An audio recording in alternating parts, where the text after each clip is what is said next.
Welcome back to our Advent journey with Our Lady of Guadalupe and Saint Juan Diego. I am Luis Diego Carranza, your host, and I'm thrilled to be with you one more day number 6.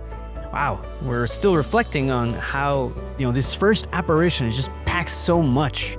And as we unfold it each day, it just gives us so much, right? Yesterday we heard Our Lady of Guadalupe stated her great desire to build a sacred house.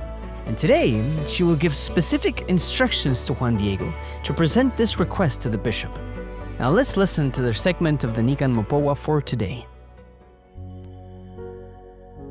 And so, to bring about what my compassionate mercy desires, go now to the palace of the Bishop of Mexico.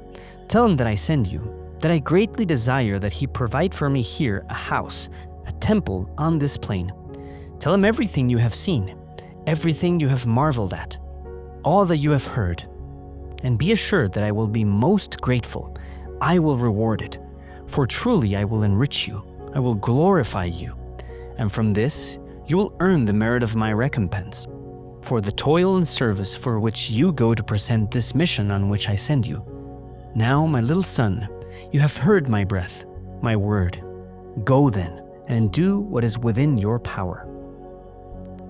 Immediately in her presence he bowed low and said, My lady, my girl, I will go now to carry out your venerable word, your venerable breath. For now I leave you, I, your humble servant. This is just beautiful. Before we jump in, I just want to say something real quick. There's this beautiful tenderness that's kind of a little bit lost with translations, but Juan Diego and Our Lady of Guadalupe speak with such tenderness.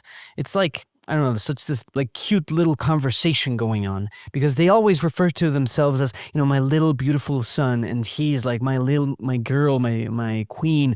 And if you read this in as Nahuatl as well as Spanish, the text is just so sweet. It's sometimes a bit overwhelmingly sweet. And that's part of the message itself. They have this beautiful and tender relationship right from the beginning. That's wonderful. Now, today's segment offers us a great lesson on humility through obedience. Now, these two figures do not shine by their own merits. Our Lady, our Blessed Mother, is a living reflection of her Son. And she doesn't glorify herself, but she radically seeks to reflect Jesus Christ. And she invites her son, Juan Diego, a humble native man, to participate on this very mission. And he accepts. Upon hearing the Virgin's invitation, he responds immediately, accepting the mission and recognizing himself as a humble servant. And we know Juan Diego had already set out that morning for Tlatelolco, it's a place in Mexico, with a clear direction for his day. He was out to seek God and the things of God in his holy house. He had his own clear schedule and duties, just as you and I have established objectives for our lives.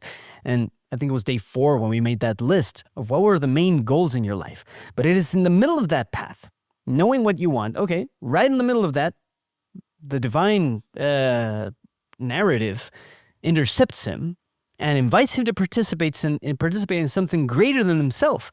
And he obediently chooses to accept. Today, obedience, as we said yesterday, has a very bad rep. It's considered a servile and naive attitude that limits personal freedoms. And while blind obedience without judgment isn't necessarily a good thing, the path of conversion, however, and therefore the path of holiness, is a path of obedience. It's a deliberate choice to follow a will that's greater than my own will, and one that will often go against what I myself want. Christ himself in the agony of the Gethsemane introduces us into this dilemma, but not my will, but your will be done. The Catechism says Jesus, although he was a son, he learned obedience through what he suffered. That's Hebrews 5:8, actually. How much more reason have we, creatures and sinners, who in him have become children of adoption, to experience obedience? That's the Catechism number 2825. Christian obedience is a virtue that costs a great deal but yields marvelous fruits. As we will see, Juan Diego's yes, just like Mary's yes, causes God's purpose to be carried out in wonderful ways. Just imagine how much God can do through someone's yes. Now, here's a question for you. How do you think the saints become obedient to God's will in great matters and great missions, just giving their lives to Christ, traveling to the other side of the world to preach, or undertaking a particular mission from God?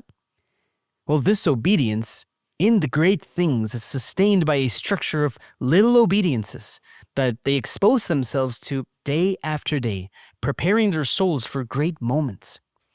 Today we're going to try to grow in that little obedience. Just like yesterday, I would like to invite you today to put yourself in a circumstance where you deliberately have to obey someone, a will that is different from your own. Ask someone if they need something, or even ask someone to ask something of you. Now, these small acts of obedience can prepare us when greater and more costly things are asked from us. Just a little different from yesterday's prescribed obedience, today is about asking someone what they need constantly. Remember, the little things in obedience will prepare us for saying yes to God whenever those big moments and big decisions come before us. Thank you for joining us today in this Advent journey with Our Lady of Guadalupe in St. Juan Diego. We'll see you tomorrow. God bless.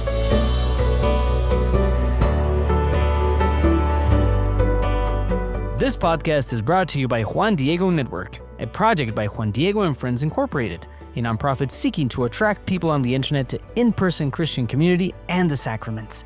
Visit JuanDiegoandFriends.com to check out our other missionary initiatives.